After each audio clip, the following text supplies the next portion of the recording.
ابھی آپ نے مولانا یاس قادری صاحب کی بات کی، پہلے آپ ان کی جماعت میں تھے، جب آپ ان کی جماعت میں تھے تب تک وہ ٹھیک تھے، اور تب تک آپ یہ بھی بات ان کی کچھ باتوں کو بھی آپ فالو کرتے ہوئے نظر آئے۔ اب لوگ کہتے ہیں کہ جس نے اپنے استاد کے خلاف ہی کھڑا ہو گیا یہ بندہ، پہلے باتیں استاد کی ساری ٹھیک لگتی تھی سر، پہلے جو کہتے تھے استاد صاحب ہاں جی ٹھیک ہے، مریدوں کی طرح صحیح کا اس کو کر رہے تھے، اب اچانک ہی اٹھا اور ساری باتیں نہیں، اچانک نہیں ہوا۔ میں نے جب دیکھا کہ میرے استاد صاحب مجھے وہ باتیں بتا رہے ہیں جو اس شخص کی تعلیمات سے ٹکراتی ہیں، کہ جس شخص کی محبت میں نے اپنے استاد سے محبت کی تھی، یعنی کہ رسول اللہ صلی اللہ علیہ وآلہ وسلم، تو ہم نے تو یہی سیکھا ہے کہ بڑے سے بڑا بھی کوئی بزرگ ہو،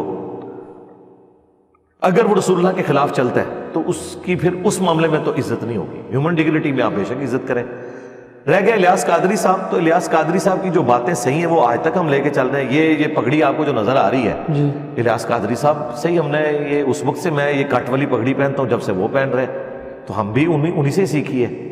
اس کے علاوہ کرتا شلوار میں نے اس وقت سے سلوار ہوں اور ابھی تک اسی طریقے سے سلوار ہوں، میں وہ دوسرے والا نہیں، یہ آپ کے کالر والی نہیں پہنتا، حالانکہ میں اسے جائز سمجھتا ہوں۔ تو میں نے پازیٹیو چیزیں تو ان سے سیکھی ہیں، باقی جو عقائد میں اختلاف ہے تو وہ خود انہی تعلیم۔ دیکھیں، اگر الیاس قادری صاحب ٹی وی پہ بیٹھ کے یہ کہتے ہیں کہ قرآن کے بعد سب سے افضل کتاب بخاری شریف ہے، اور بخاری شریف میں نماز کا طریقہ وہ لکھا ہوا ہے جو شیخ عبدالقادر جیلانی نے غنیۃ الطالبین میں لکھا ہوا ہے، یعنی رکوع میں جاتے وقت اور اٹھتے وقت رفع الیدین، اور خود الیاس قادری صاحب اس پہ عمل ہی نہ کریں، تو میں اب الیاس قادری صاحب کی بات مانوں یا بخاری شریف کی بات وہ مانوں؟ کہتے ہیں نماز تو یہ بھی ثابت ہے، اس طرح پڑھو یا اس طرح تو پڑھو، پھر وہ یہ کیوں کہتے ہیں کہ قرآن کے بعد سب سے افضل کتاب بخاری شریف ہے اگر اس پہ عمل نہیں کرنا؟ اور دوسری بات، وہ یہ نہیں کہتے یہ بھی ثابت ہے وہ بھی ثابت ہے، وہ کہتے ہیں یہ منسوخ، جو ان کی عوام ہے وہ تو نہیں، وہ کہتے ہیں یہ منسوخ ہے، یہ مکھیاں مارنا ہے، یہ بغلوں میں بت رکھ کے آتے تھے، عوام کو انہوں نے یہ پڑھایا ہوا۔ تو کیا بغلوں میں بت واقعی تھے؟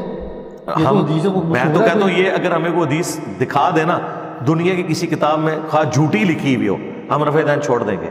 اور دوسری بات، الیاس قادری صاحب اپنے آپ کو قادری کہتے ہیں، یہ قادر آپ کو پتہ ہے کس کی نسبت ہے؟ عبدالقادر جیلانی کی۔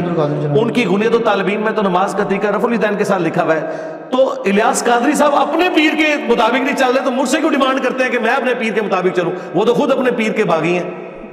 ہاں اچھا، یہاں پہ آپ نے بات کی کہ اگر مجھے یہ چیز دکھا دی جائے، یہ بات ایک بار آپ نے پہلے بھی کی تھی، اگر مجھے یہ میرے خیال سے کوئی 10 سال شاید پرانی بات ہے، میں نے وہ کلپ سنا تھا، اس کے اندر آپ نے کہا تھا کہ اگر مجھے کوئی دکھا دے رفع دین وہ بت رکھ کے آتے تھے، تو میں چھوڑ دوں گا، میں اس کا فرقہ جوائن کروں گا۔ جی دکھا دیں، اگر یہ چیز دکھا دی تو جی ہاں جی، ٹائم قیامت تک ہے، سارے کوشچن کر کے دیکھ لو۔ صحیح۔